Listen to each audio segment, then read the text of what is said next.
Outdoor adventure won't wait for engine problems.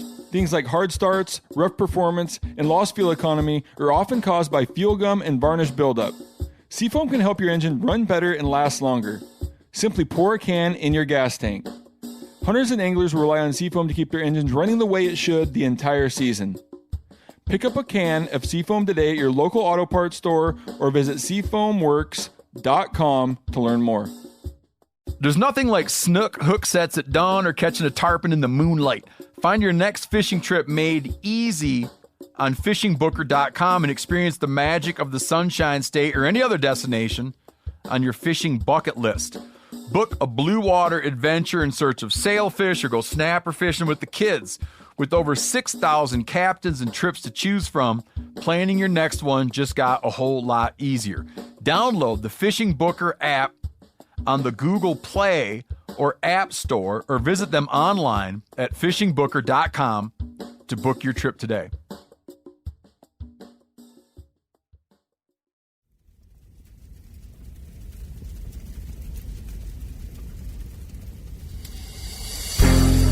As a guide and hunter, I've spent thousands of days in the field.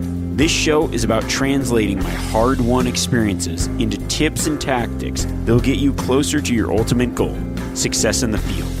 I'm Remy Warren. This is Cutting the Distance. Welcome back to the podcast, everyone. This week, we're going to be talking about October mule deer. In my opinion, it's one of the hardest times to hunt mule deer out west. Why is that? Because the tactics seem to always contradict themselves. It's that time when the mule deer vanish and disappear between being bachelored up and the rut. They just ghost you. They're hard and difficult to hunt. So if you were to ask me, well, are the deer high or low? Honestly, the answer is both. Now, if you said, should I focus on cover or the open? Once again, both. Should you glass or bush stalk? The answer is both.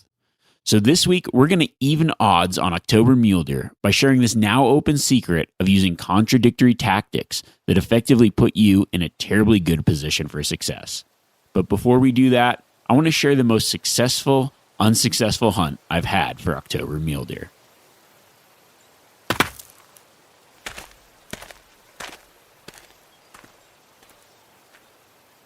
Now, this hunt took place last season. It was on a over-the-counter mule deer tag during middle of October. The reason a lot of those over-the-counter tags are during October is because it's difficult to find deer. So game managers know they aren't going to all get shot out because there's going to be a lot of people that don't even see bucks or something that they're allowed to shoot. Now, on this particular hunt, I had my dad and my, at the time, pregnant wife joining me. We decided to go. We had a kind of like a long weekend that we were going to go and do just a fun hunt together. It was kind of planned as like, I mean, some hunts you're like thinking, or at least me, I'm thinking, I'm here to find the biggest, best deer I can. Or other hunts, I'm like, I'm going to go deep and just hunt it hard for a week. And but this hunt, it was just kind of like, wanted to get out, wanted to hunt with my dad, hunt with my wife. And if we saw some deer, great. We were just there to have a good time. And I think that there's always a lot of different reasons why you're out hunting, but we weren't going to be super picky. It was mostly about having a fun camp, enjoying the experience together, and getting out. So with that mindset, I found a pretty sweet camp spot. This place, there's actually some hot springs around. So I was like, oh, let's camp where the hot springs are. We can then kind of like hot tub in the evening and hunt during the day. So we set out for just a couple days, go in there, get the tent set up, and of course a big storm rolls in, which you're like, oh, this is going to be good. But the area we were hunting, pretty low deer densities. I'd hunted in there before, and I hunted pretty hard. I did shoot a really big buck, but I also didn't see a lot of deer. So I knew that was a possibility. And even though I had a tag, I was like pretty much thinking I'm up to bat last. So I really wanted to get my dad or my wife a deer. So we end up starting out, going into checking a few of the areas where I'd seen deer before. And so we hike up in there first day and just getting into the zone, like getting back in there. my entire wife's pregnancy, she was like a hiking beast. I think like, I don't even know how many months in, she had a deer hunt that lasted essentially a month and just getting after it. But she can always hike. I don't know. She's probably a better hiker than me. And my dad's in great shape. So we decided to just go pretty much straight up the mountain, get into the zone pretty quick in an area where it was kind of on the edge of a burn and some timbered stuff. And it just looked so good. And I'm thinking, man, this is the spot. My wife and I scouted it early season. We went in there in the spring. We went in there in the summer. It was loaded with deer. So we get in there and start glassing, hunting, and just not turning anything up. No animals. We see a little bit of fresh sign. Saw elk. There's actually the elk season was open as well, but we didn't have elk tags, and just no deer. Doing everything we know that's right. Glassing, looking, kind of covering ridges. So what we were doing, we were moving down some of these ridges in the burn, glassing into different basins. It was overcast that day and just not turning up any deer. So I think that first day we saw one white-tailed doe, and that was it. You're just glassing it like down in the bottom. So second day, we go out, different spot, hike way back into this perfect basin, get set up, glassing. Everything's good. It's actually snowing. The snow clears. It's like, in my opinion, the best opportunity you would ever have to find an October mule deer. That weather's popping off. They're going to come out and feed. And we're in the zone. We're on the edge of the thick timber, a little bit of open where they can feed. We're doing everything right. And just could not, for the life of us, turn up a deer. Started a little fire, roasted up some sandwiches, and one thing we were just having a good time together. It was everything we wanted, and the only thing we needed was to add to pepper in some deer. My dad's like, "Yeah, great area," Hadn't seen any bucks, hadn't seen any deer, so the next day was our last day, and we're like, "All right, we're gonna go back to this other area and see what we can find."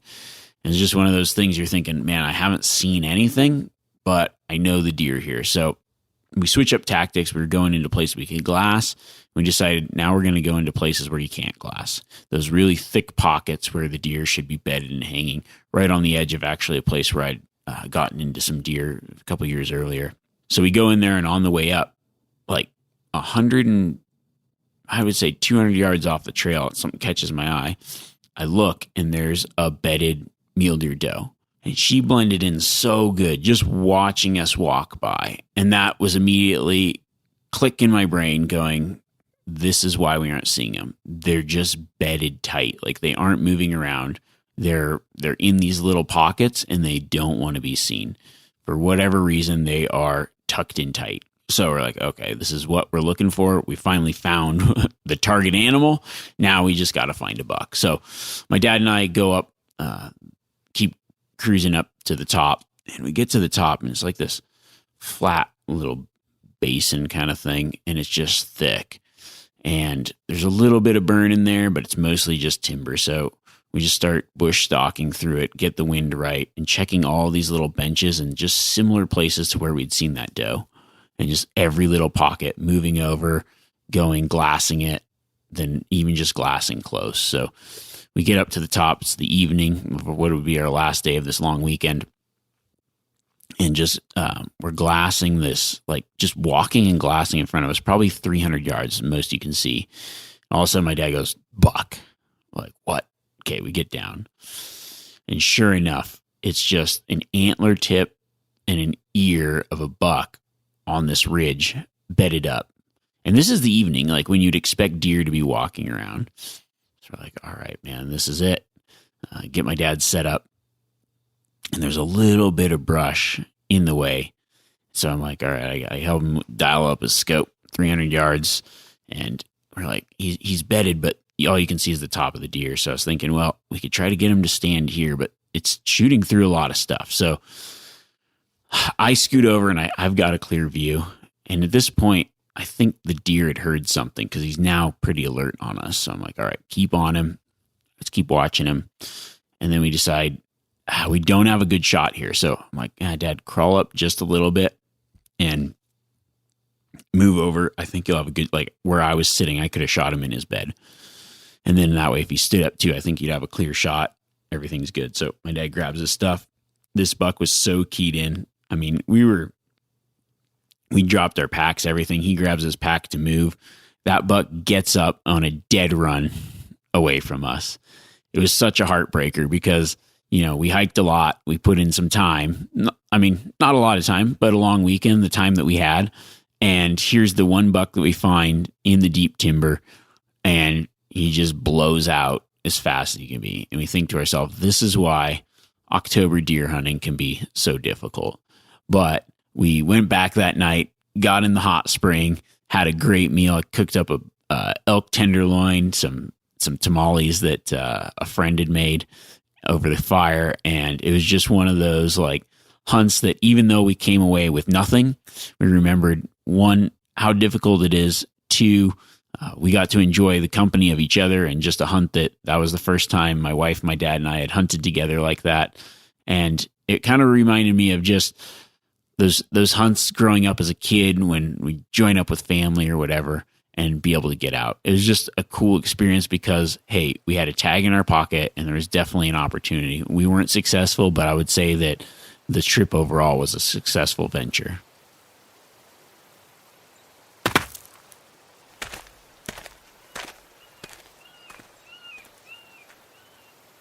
Now you might be thinking, well, that was a story. Why'd you share a unsuccessful story of October mule deer hunting when you're teaching us how to be successful? And I think part of the reason I wanted to share that story is because, one, it contradicts some of the things I'm talking about, contradictory tactics, and you'll understand it here in a minute.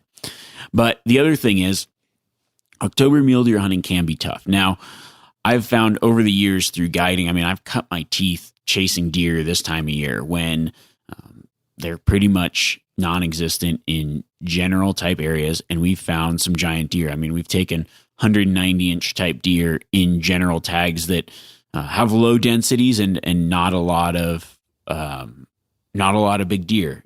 Over the years, I've found a lot of success, and a lot of that success is using these tactics that kind of seem opposite yet work together. When you're talking about October mule deer, I think we got to first understand deer, or at least bucks as a whole, and kind of what they go through and why this October season seems to be the most difficult season to find them. So if you think about the growth cycle of a deer, they shed their antlers in the winter and then they start regrowing in the spring. Now, in order for a buck to regrow his antlers, it takes about the same amount of energy as a doe creating a fawn. So you're like, whoa, that's a lot of energy that they need to grow that rack. And while they're growing, their social structure is a little bit different. They're out in the open, they're feeding more. So that's why, like, during the spring and through the summer, you tend to find mule deer in certain types of habitat, areas with lots of feed, out in the open, and they tend to bachelor up because all those bucks are kind of doing the same thing. So they find this like safety in numbers game where they're in velvet, their antlers are soft, they don't want to be going through so much brush and cover, and they also just need a lot of food. Most food, a lot of good browse is in those fringe areas of that more open kind of country, and then they've got some cover where they can get out of the sun. Now, another thing to think about is it's hot, so they're generally in the summer up higher in those higher elevations. Not every area lends itself to like that alpine, but when you think of classic mule deer in velvet, you're thinking of bachelor groups up in the alpine because they've got food, they've got safety, they've got kind of their whole pattern that they do, and it's all designed to kind of grow those antlers.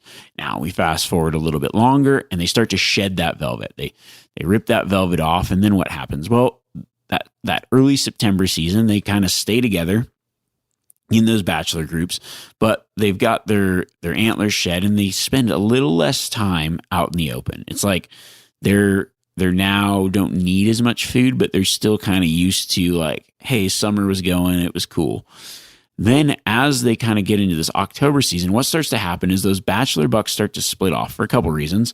One, it's like they no longer need that safety because now they're going to use cover as safety. They're going to split off and they're going to be kind of solitary. And what they're doing during that solitary period is they're storing up their energy and bulking up for what is soon to be the rut. Because during the rut, they're once again expending all that energy, but they aren't gaining energy. So it's kind of like growing their antlers, where it all goes into the growth of the antler during the rut. It all goes into rutting. And the ones that have the endurance, the strength, those are the ones that are going to breed. Those are the ones that are going to be successful fighting and cruising and finding does and doing their thing. So you kind of think about this October time as like they split off, they're by themselves, and they are essentially kind of like loners. They're doing their thing, but in a small area, probably not. You'd think like, oh, they'd be bulking up with a lot of food. That is true, but generally they've got like a smaller home range, a tighter area, and they're just kind of staying secluded where they're feeling protected and they don't necessarily show themselves as much. And that's what makes it very difficult when you're hunting, because it's the one time a year where the mule deer aren't out. It's like I've literally gone to a place and seen 100 deer a day in August and 100 deer a day during the rut. And in October, you struggle to even see a buck. And you're like, where do they go? Well, they're there, but they're hard to find.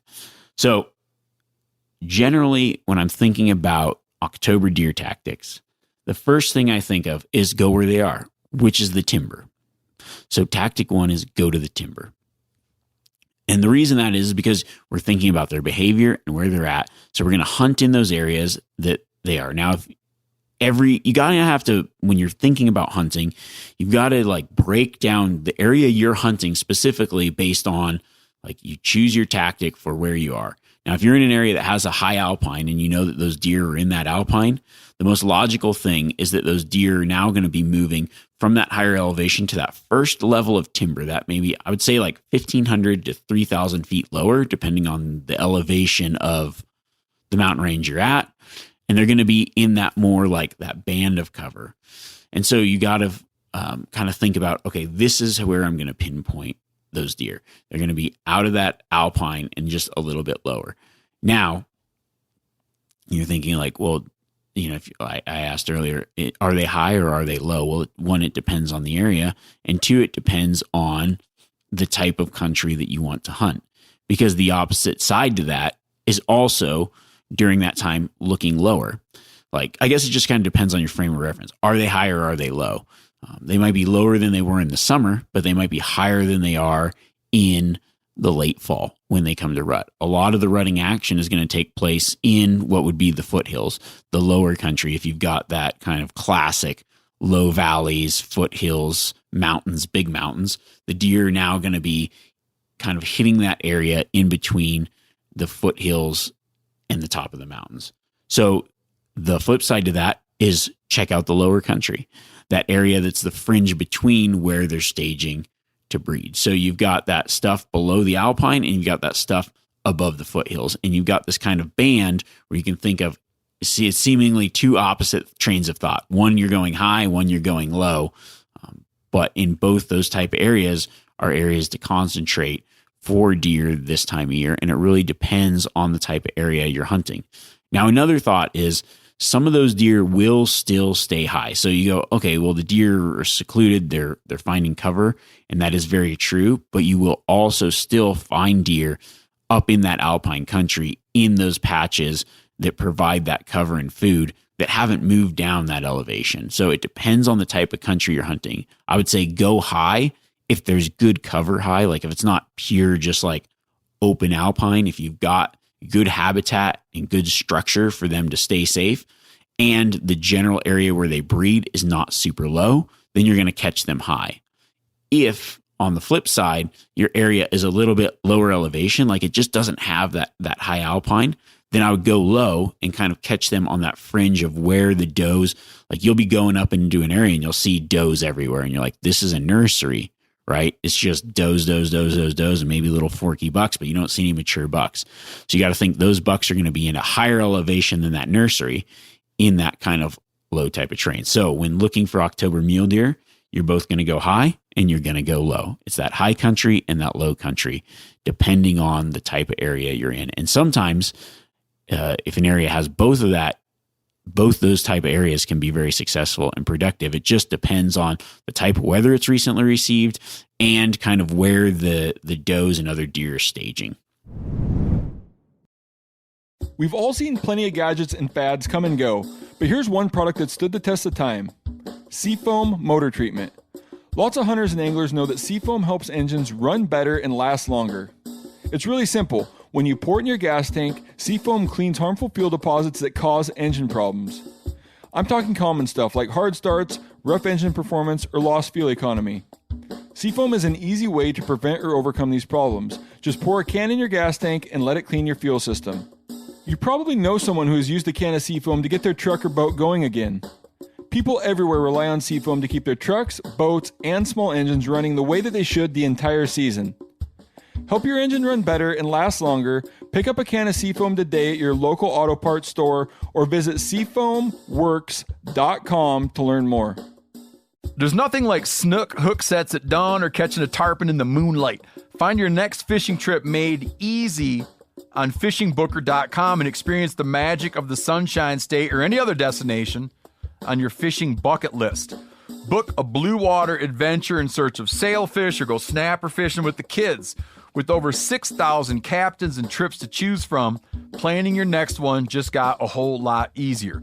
Download the Fishing Booker app on the Google Play or App Store or visit them online at fishingbooker.com to book your trip today. You ever get that feeling you're stuck inside staring at screens and a primal urge kicks in? You crave wide open spaces, fresh air, the chance to connect with the land. Well, maybe it's time to find your own piece of the wild, but searching for property can be a maze. That's where Land.com comes in. They got millions of listings across the country, from mountain ranches to hidden fishing holes. Their search tools are like a seasoned guide helping you narrow down what you want. Land.com isn't just about buying and selling. It's about finding a place to hunt, fish, explore, or simply sit by a campfire and listen to the crickets. So head over to land.com today to turn one day into today, because trust me, there's nothing quite like the feeling of standing on your own piece of earth. So the next tactic is going to be both focusing on the type of cover. So we're going to focus on cover. And then the flip side of that is to hunt open country. And you'll see why in a second. So like I talked about, we got to think about, well, what are the deer doing? Well, they're going into more cover. They're feeling secluded. So you think to yourself, well, that's a perfect place to hunt. Yes, hunting the cover is a perfect place to hunt. But in actuality, when you look at a mountain, you go, wow, there is a lot of cover here. And I'm essentially looking for a needle in a haystack. And that's what it feels like sometimes on these October deer hunts, when it's like, man, sometimes earlier in the season, it was like clockwork. We could come out here and find deer. And now where did they go? So the answer is they're probably in cover. But the hard part is it's really hard to effectively hunt that cover. So on the flip side of we know they're in cover, a good tactic is also to hunt the open.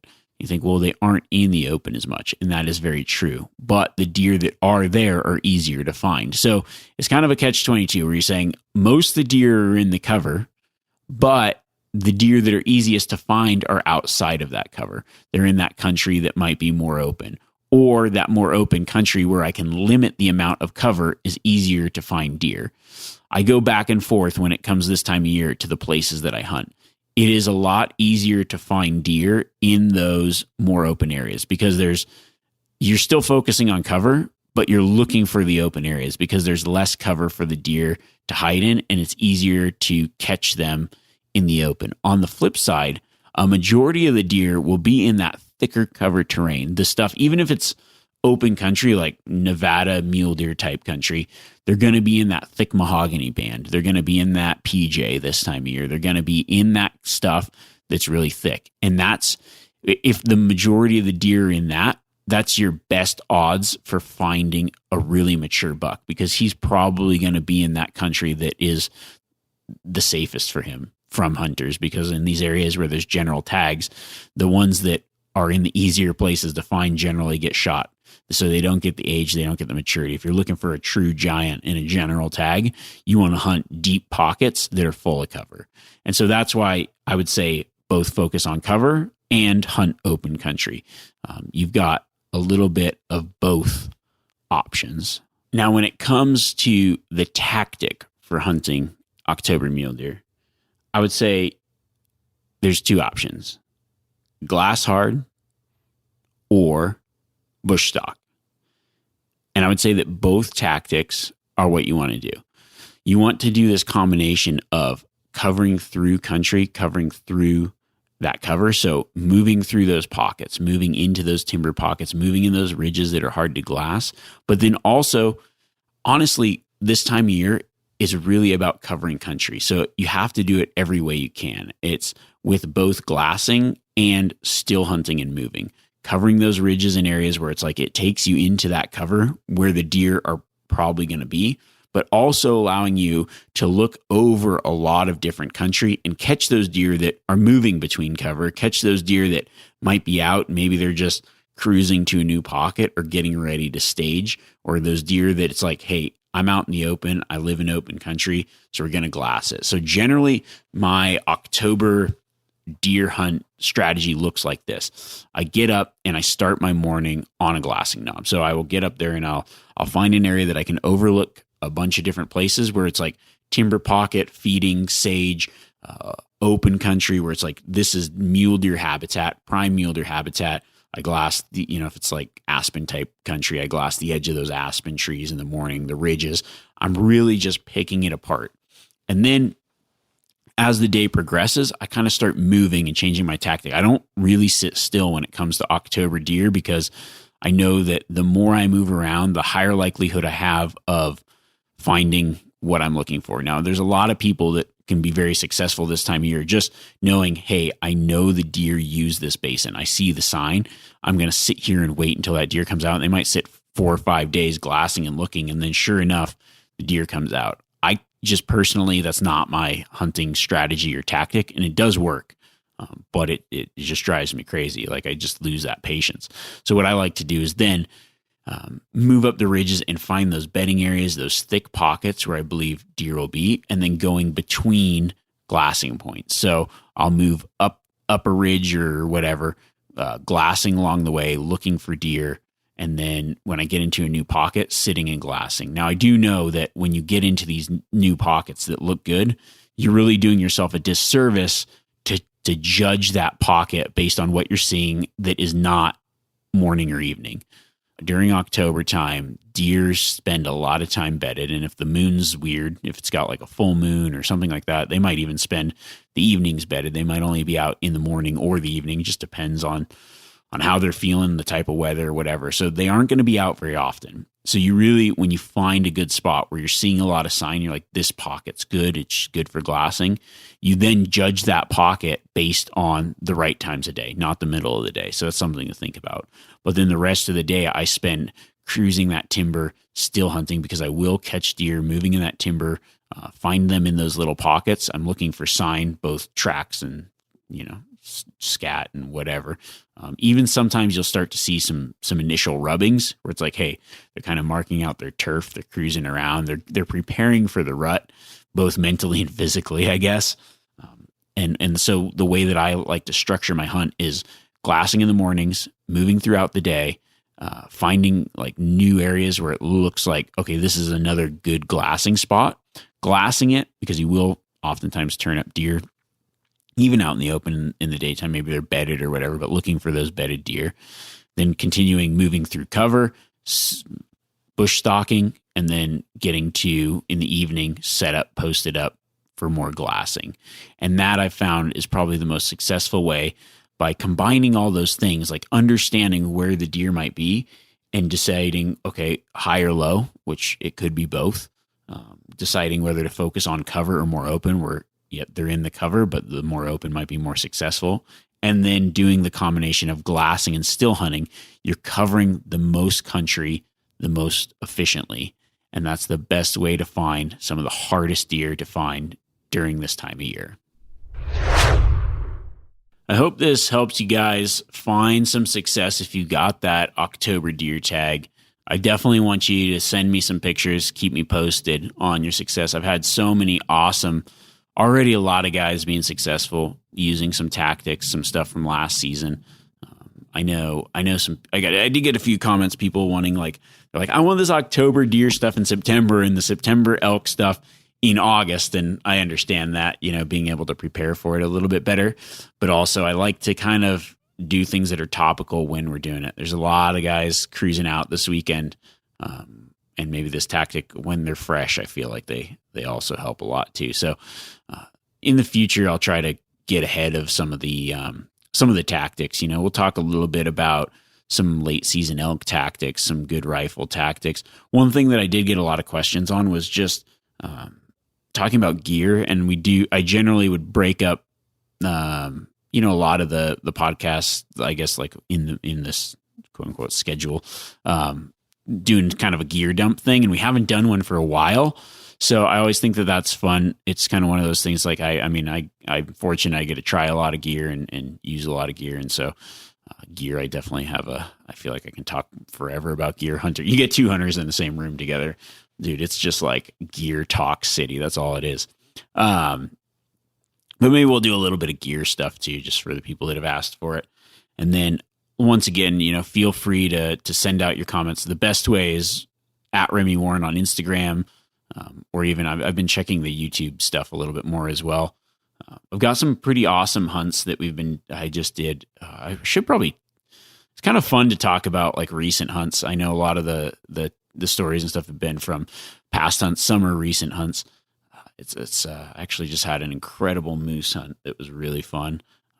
Kind of fun to talk about different species too. You think about this, and it's like you get pigeonholed into elk and deer, and yeah, it's hard to get a moose tag or whatever, but it's fine. I've actually got more questions about moose tactics than late season elk tactics. So, that might even just steer the conversation there. But it's been I've had like a pretty incredible season so far. I did have one hunt that was just kind of like I don't know, man, like a beatdown, those hunts where you put it all in, you put it all on the line. I hunted about 2 weeks in the backcountry for a sheep, and did not, well, I'll let you watch. The video's coming out tomorrow, I guess. It'd be Friday. Yeah. It's a cool watch. I'll just put a link to it or playlist on my Remy Warren YouTube channel. You can check that out if you guys want. But then after that, it was like super success of shooting the best bull I've ever shot. And that video is going to come out pretty soon. And then going into this moose and actually got a chance to hunt woodland caribou, which has been a dream of mine. Like it seems weird, but I love like the smaller species, Coues deer, black-tailed deer, now Newfoundland caribou, woodland caribou from Newfoundland. I went from a string of like hard luck to a lot of success. And I think that's kind of fun to see. It's like one of those things, man, I put in my time on one hunt and it's just been boom, bang, bop since then. So, you can keep up with all that or whatever. And maybe I'll share some of those stories as well. I really appreciate you guys reaching out, and I've got so many messages about people's like, hey man, this tactic worked for me. This is, I've hunted elk 5 years, not been successful. Used some of your tactics, came out on top this year. So that's what that just gets me stoked on it. Pretty excited for the stuff we got coming up. Hopefully it's good stuff for the rest of the season. And then, like I say, just keep me posted on how you guys do. I like to see that kind of stuff. It keeps me motivated when I'm like dead tired in between hunts. I'm full on guide mode now. So a lot of these podcasts are done in the wee hours of the night. Like I get in at 11, then eat dinner, then do a podcast that you would think only takes 30 minutes, however long they are, but it takes me a little bit longer to kind of think about it. And then get up at 4 a.m. and then head out. It's just like the no sleep time of year, but it's also, I think that's some of the best time when it's like racking my brain of like the tactics that I'm using. And that's why I like to keep them fresh with things that are going on, because it's just like, oh, this is what I did today. And it's easier for me to talk about that way. It's like real life action. And then you get a benefit from that. But yeah, keep the conversation going both ways. Feel free to reach out to me on social media at Remy Warren. I appreciate everyone too that drops the comments in the wherever you listen to the podcast. And then if you give it a good rating, that never hurts. Share it with some friends. Share it on social media. Whatever you guys like to do, I appreciate it. And so until next week, let's just say keep it contradictory. That's a fun word to say. Contradictory. All right. See you guys.